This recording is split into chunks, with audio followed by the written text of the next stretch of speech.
You know, when I first started here on BookTube, I knew that some of the takes that I might have, some of the opinions that I might put forward, might be somewhat unpopular. And indeed, it does appear as though that has become sort of my reputation on here, or at least what reputation I can be said to have on here. I am the booktuber who will express sentiments regarding books and literature that many others, if not most others, will not share. But you know what? That's perfectly okay because everybody needs an angle, something to set them apart from the rest of the crowd. And I guess that can be mine. And so, what I thought I might do here today is kind of compile some of my hottest takes, some of my most unpopular opinions regarding books and literature, and just see how many bears I can't poke by doing so. Now, some of these opinions I have expressed in previous videos, but you can just consider this kind of the Cliff Notes version that I'm just kind of compiling here again just for shits and gigs, just because I do like to poke the bear sometimes. So, without further ado, let's take a look at what I consider some of my most unpopular literary opinions. Let the hate flow through you. So, kicking off with number 5, I believe that Frank Herbert's Dune, one of the most lauded of science fiction novels, is in fact an immensely overrated work. Now, this was actually the first video that I ever posted here on YouTube. It was entitled, Dune is the Adolf Hitler of Science Fiction Novels. You can check that out if you want to hear my full thoughts on Frank Herbert's Dune. But again, just for the Cliff Notes version, I don't think this book is deserving of but a fraction of the praise that it gets. This book is not very good. I think that's by pretty objective standards. The characters in Dune are really, really bad. They are really, really flat. They do not have much life, much vivacity, much memorability. They're just kind of cardboard cutouts that he moves around like chess pieces. And the writing in Dune is, I think, mediocre at best. The way that Frank Herbert describes action, or rather doesn't describe action in this book, is really frustrating because when I read Dune, the only thing that I really wanted out of it was some giant worm combat. And you know, at the end of the book, you really think that you're going to get sandworm combat, but you don't. He just glosses over the entire thing because apparently he was not one to give you what you wanted. But beyond that, I don't think Dune is nearly as profound as so many people make it out to be. Pretty much all the ideas that it has, it just kind of rips from the Bible and the Quran and the Torah. It just takes from Middle Eastern religious texts and kind of rewords some things, and then it's like, look at how smart I am. I can say things with great profundity. Never mind that they were said thousands of years ago. I just do not like this book. It was such a crushing disappointment when I read it. That's what still stings today, and why I still have kind of a bone to pick with Dune.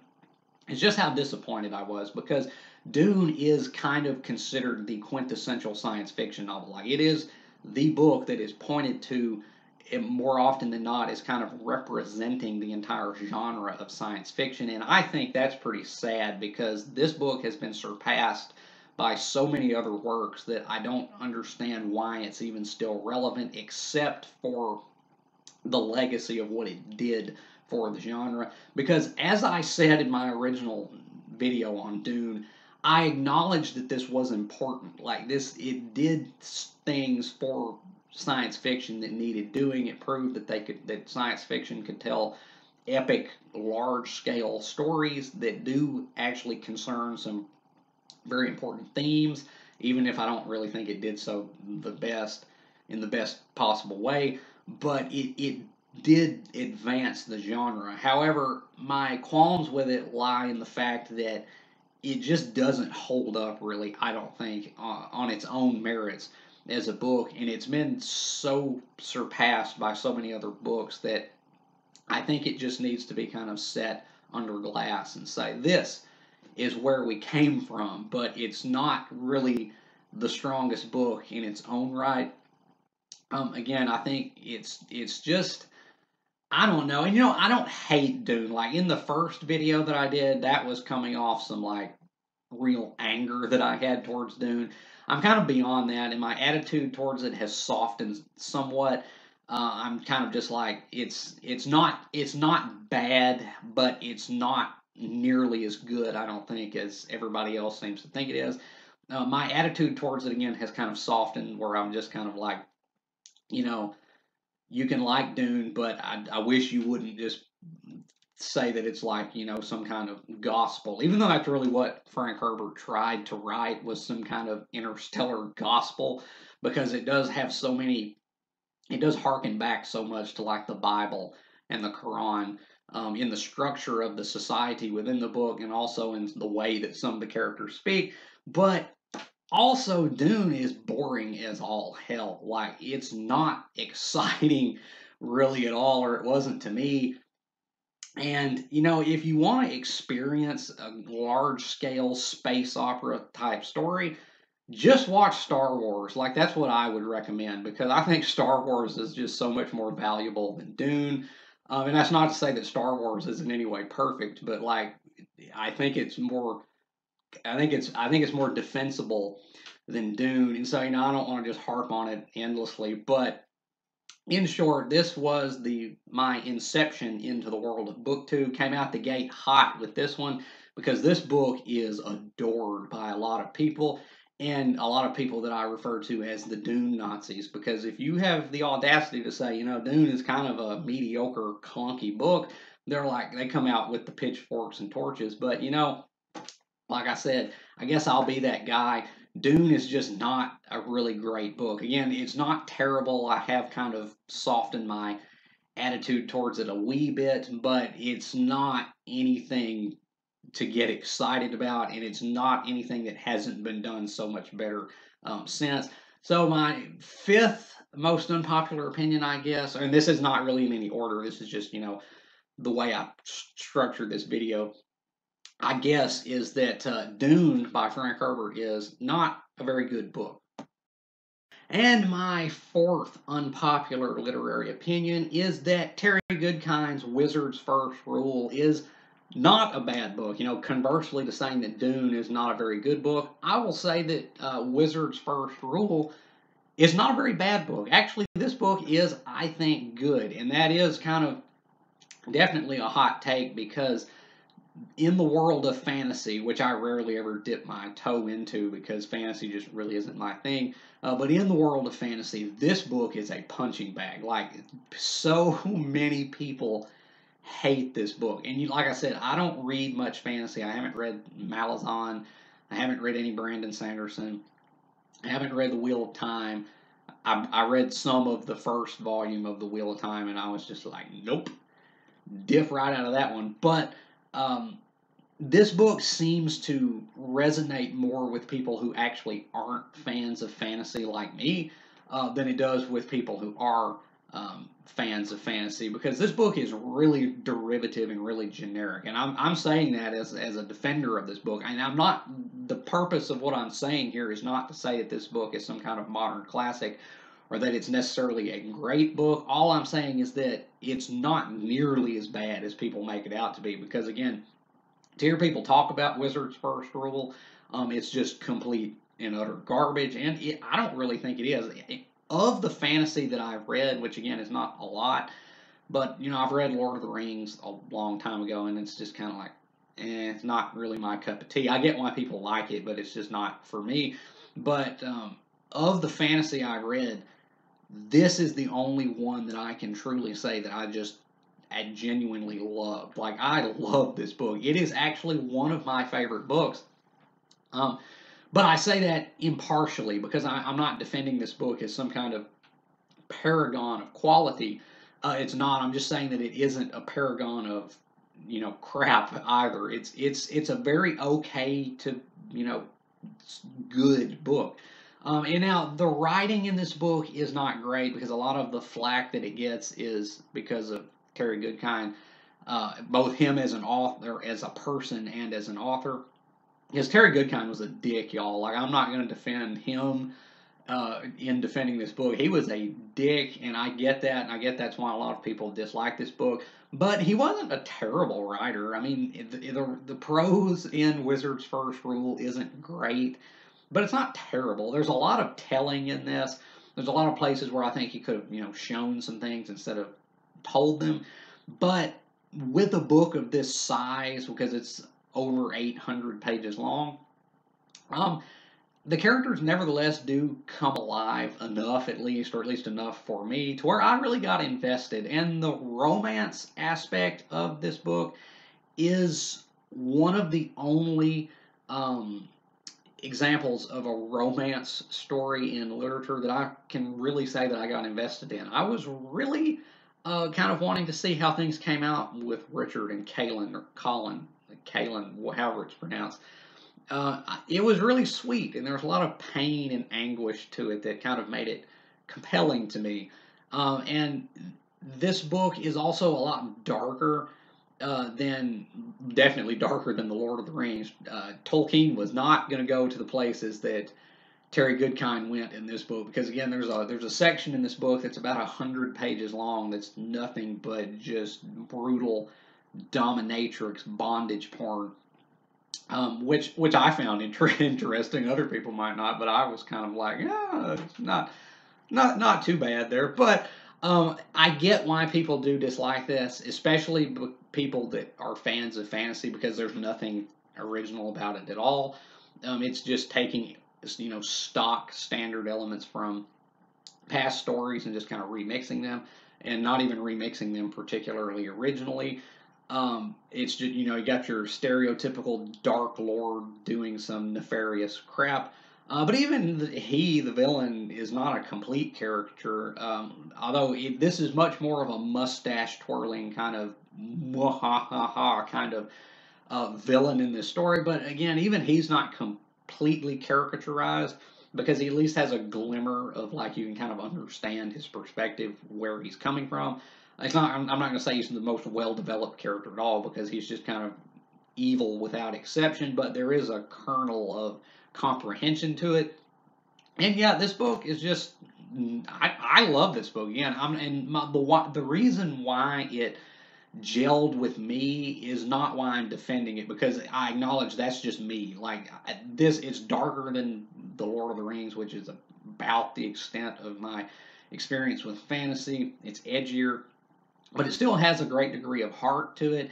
And I just kind of got lost in this book, seriously. It's also kind of thoughtful, not particularly, like, not really, really deep, but it does have some things on its mind that kind of make you ponder about stuff. So, I liked it. Again, I'm not defending it as just like a modern classic, like you have to like this book too. Not at all. I'm just saying that this book isn't nearly as bad as it's made out to be. And I do think it resonates more with people who don't read fantasy than with people who do. But yeah, so that's my fourth unpopular literary opinion, is that Terry Goodkind's Wizard's First Rule is not a very bad book, and dare I say it, even pretty good, or kind of good at least. My third unpopular literary opinion is that King Lear is not one of Shakespeare's greatest plays, and that's contrary to what basically most Shakespearean scholars will tell you, because this is like usually neck and neck with Hamlet for being considered Shakespeare's magnum opus, and I don't even think it's any contest. I do not think King Lear is a very compelling tragedy to modern audiences. Now, I do want to explain, I really need to do, and I kind of plan on doing a video on King Lear to explain in greater depth why I don't consider it to be a very effective tragedy. But in short, to be moved, to be invested in the story of King Lear, you have to subscribe to the ideas upon which the story is built, and they're not very easily subscribed to by modern readers, I don't think. Like, it's a very, very old-fashioned play that's about the the natural order of things, or what it wants you to think is the natural order of things. And so part of the main, the main drive of the tragedy in King Lear is that characters um, breaking the rules of what they're supposed to do and stepping outside of the places they're supposed to stay in. King Lear hands his kingdom off to um, people who aren't fit to rule it. But that's one aspect of the tragedy, is that he's blind and he can't see what's right in front of his nose. And that could have been really effective, but it's the other stuff like Edmund. I think it's the character of Edmund. It's been a long time since I've read King Lear, but the character, I think it's Edmund, who is a bastard. He's like an illegitimate child. And it's the stuff with him, the stuff that Shakespeare implies, how there is an order to things, and how illegitimate children just need to take that shit that they're given, even though they don't get any kind of a fair slice of the pie. They just swallow it because that's your place, and the legitimate kid is going to get all the. Because that's what happens in the story, is that Edmund is continually mistreated. But the point of the story is that he's just supposed to take it because that's the order of things. This is a play concerned with order and disorder, and all the tragedies of Shakespeare are concerned with order and disorder because that's what makes a tragedy. The move from an ordered setup to disorder and chaos.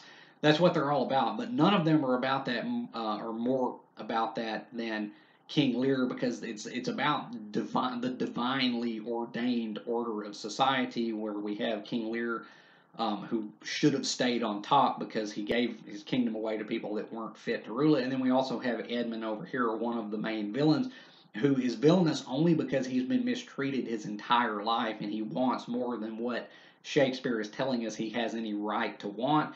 And to modern audiences, or at least to this modern reader, I did not resonate with that at all. I was actively rooting for Edmund throughout this whole thing. Now, Goneril and Reagan, I don't care about. They were, and that's another aspect of it that I don't like, is that it is split so totally between the Madonna horror complex when it comes to women. Cordelia is perfect, just absolutely flawless, morally at least.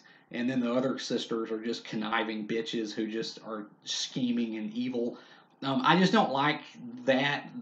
There is just such a dichotomous kind of breakdown with the female characters, at least. And Lear was just such a dumbass. The tragedy again is that he can't see what's right in front of him. And if you're too stupid to see what should be apparent, I don't really find your story all that tragic. And so I ended up rooting more for at least Edmund, the villain in this, which is not what Shakespeare intended. And it's because of the ideas that this play is built upon that I just don't think it works at all to modern day audiences. And you can say, well, you're not supposed to bring your notions of morality or whatever to the work, but that's easier said than done. And I just did not find this play compelling. I didn't really care. And Lear's death, come on, people. Like, he dies at the end only to fulfill the plot. Like, he's literally like, he delivers his last line and then he just falls over dead for no apparent reason, because in a Shakespearean tragedy, the main character pretty much always has to die. But at least in, like, Hamlet, at least he was poisoned. He had a reason to die. Lear just keels over for no reason. And I just don't like King Lear. It is not my favorite Shakespeare at all. And besides that, it is really hard to read. And I know there's no quantifiable difference between one Shakespeare play and another, but like Othello and Julius Caesar, I found like pretty easy to grasp. But King Lear was almost like reading Greek. I had to read every single footnote just to understand what the people were saying, just to understand what's happening. And it didn't feel worth it to me because I didn't really care. That was the problem. I understand, like, I can consciously recognize why King Lear is regarded so highly and considered such a moving work, but it fell flat to me. And I think to modern audiences, as time goes on, I don't think it's going to age any better. And so I think Hamlet is his best. Because Hamlet is, you can relate to him, even though he does some really bad things.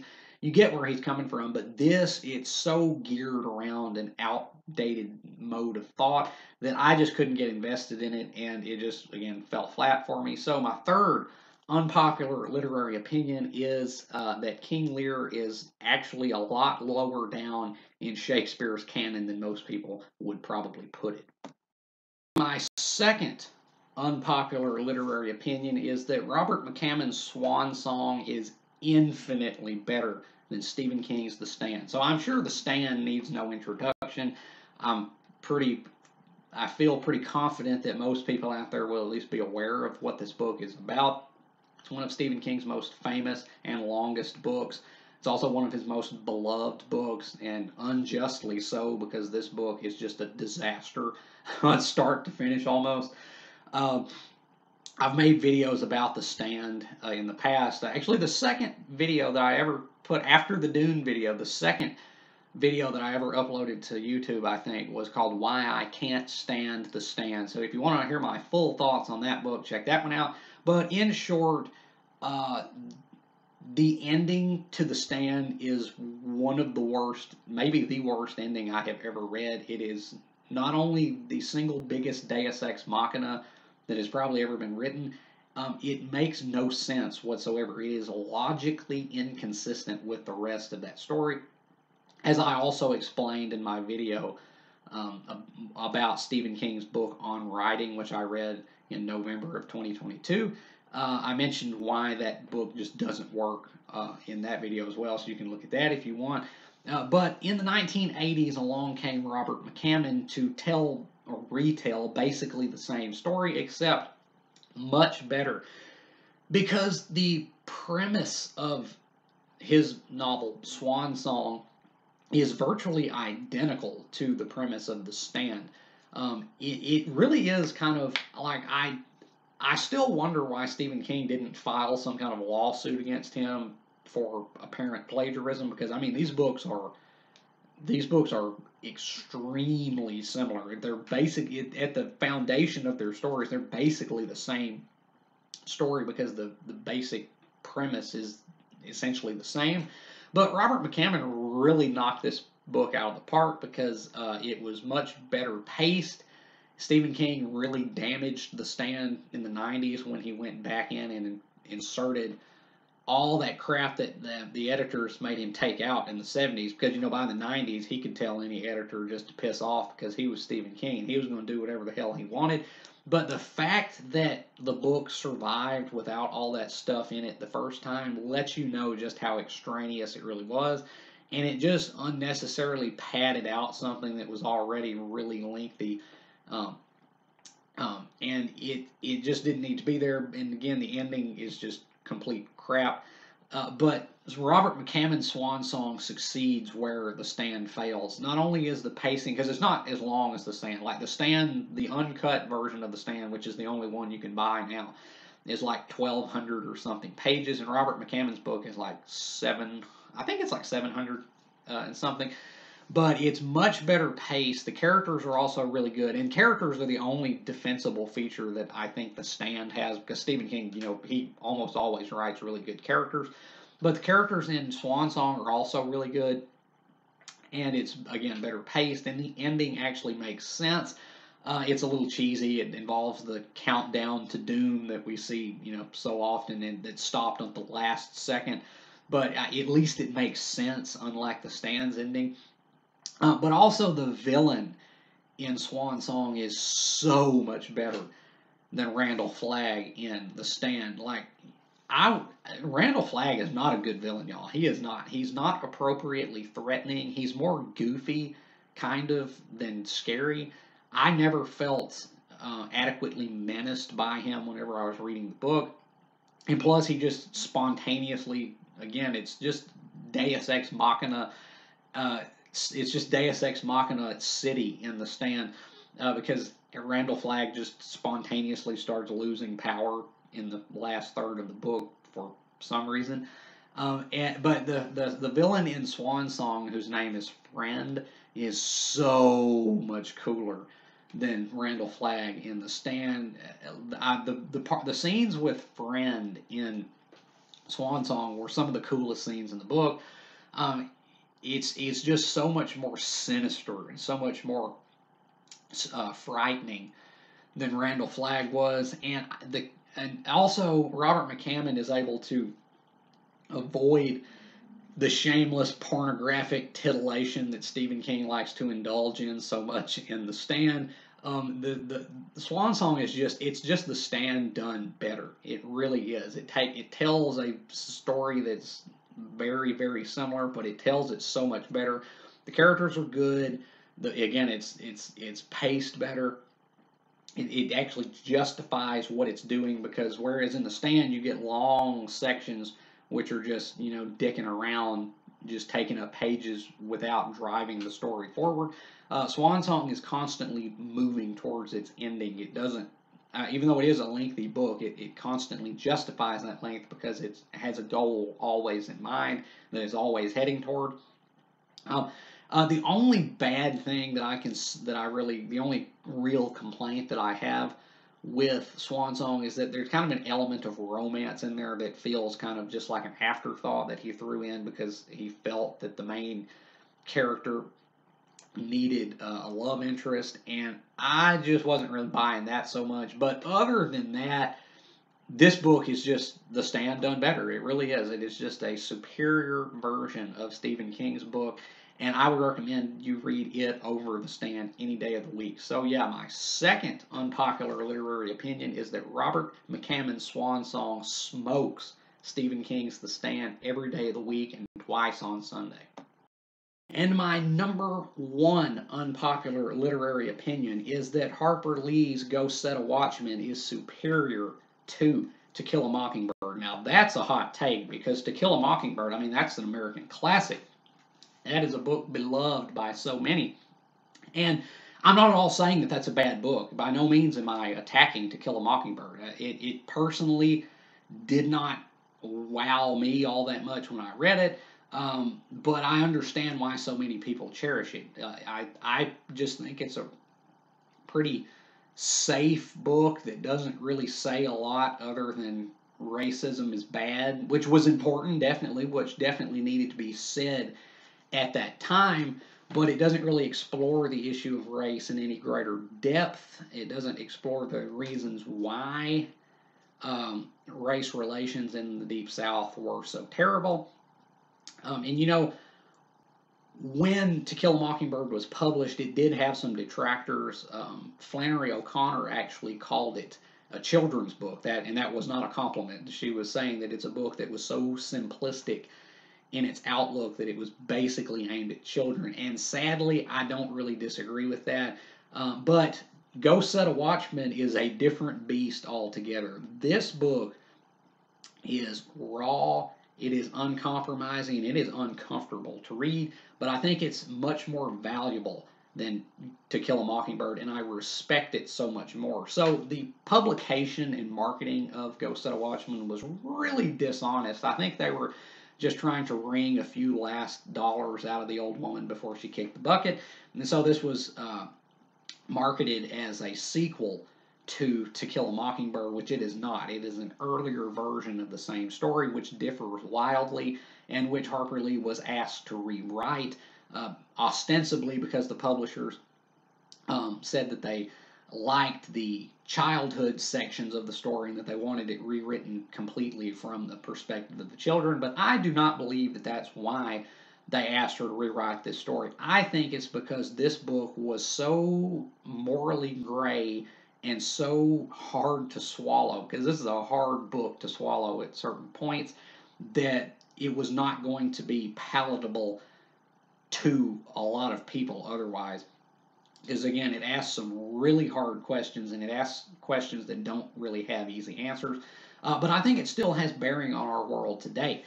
So the book it was written around the time of the landmark Supreme Court case Brown versus the Board of Education, by which the Supreme Court mandated the integration of schools.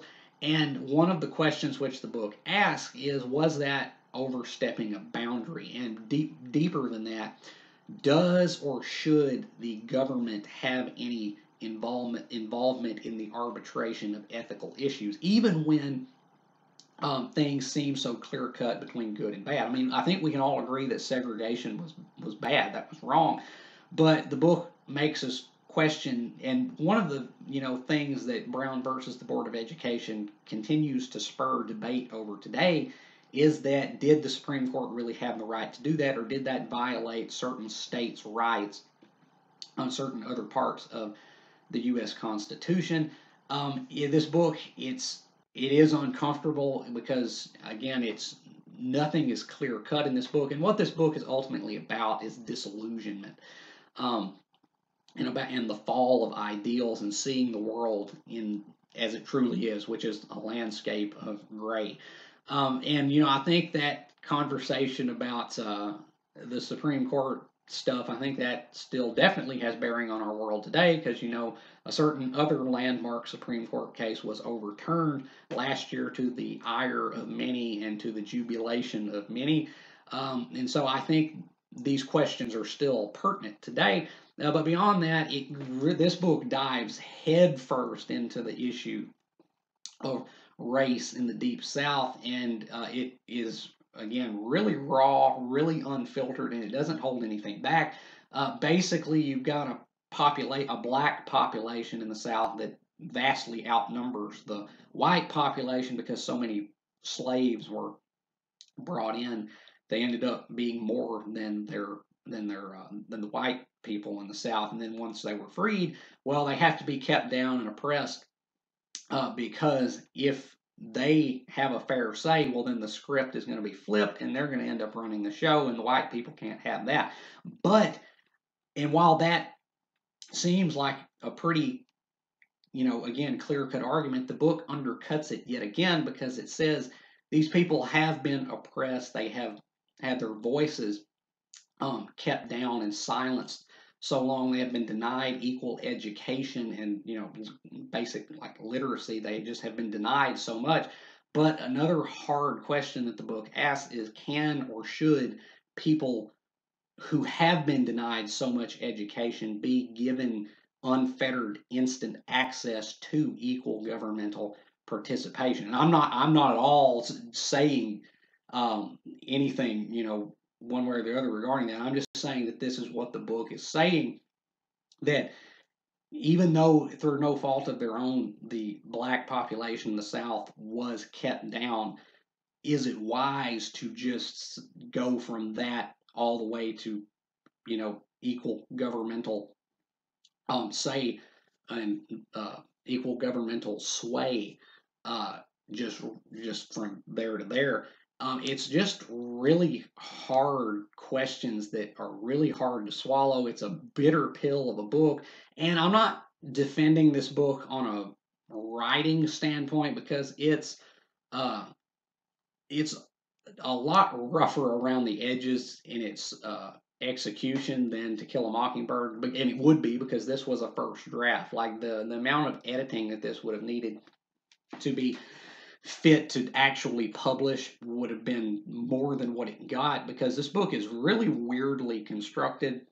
There are flashbacks just inserted at the most random of times and that don't really seem to accomplish all that much.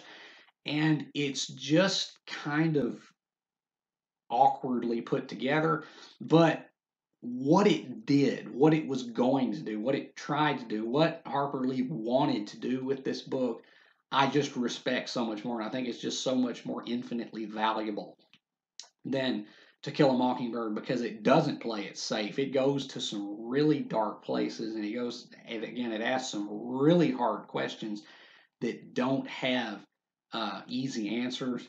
And I just think it's just worth so much more, and it hits so much harder to me. Like the emotions in Go Set a Watchman are just so much deeper to me than it was in To Kill a Mockingbird, because To Kill a Mockingbird doesn't ask questions, it gives you answers.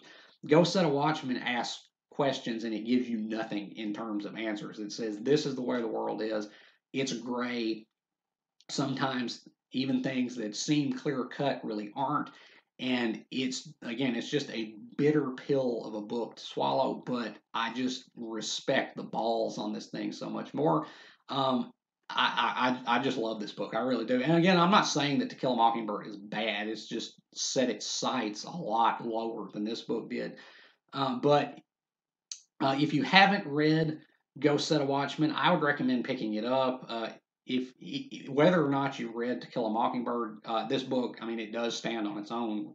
However, feebly, because it is not really the most polished product. But if you haven't read it, I could really recommend picking it up because it in my estimation is just so much more valuable and so much more superior To Kill a Mockingbird. So that has been some of my most unpopular literary opinions, some of the most outre sentiments that I hold regarding books and literature. So be sure to let me know down in the comments what you thought about them, whether you agree or disagree with anything that I've said here today. I'm willing to bet more people will probably disagree than agree because that's kind of the purpose of this video. But also another purpose was to try to see if I couldn't make a case for some of the positions that I hold. See if I can't perhaps turn you to the dark side. But yeah, and as always, if you have enjoyed anything you've seen or heard here today, remember to hit that like button and subscribe. I would really appreciate it. And until next time, peace.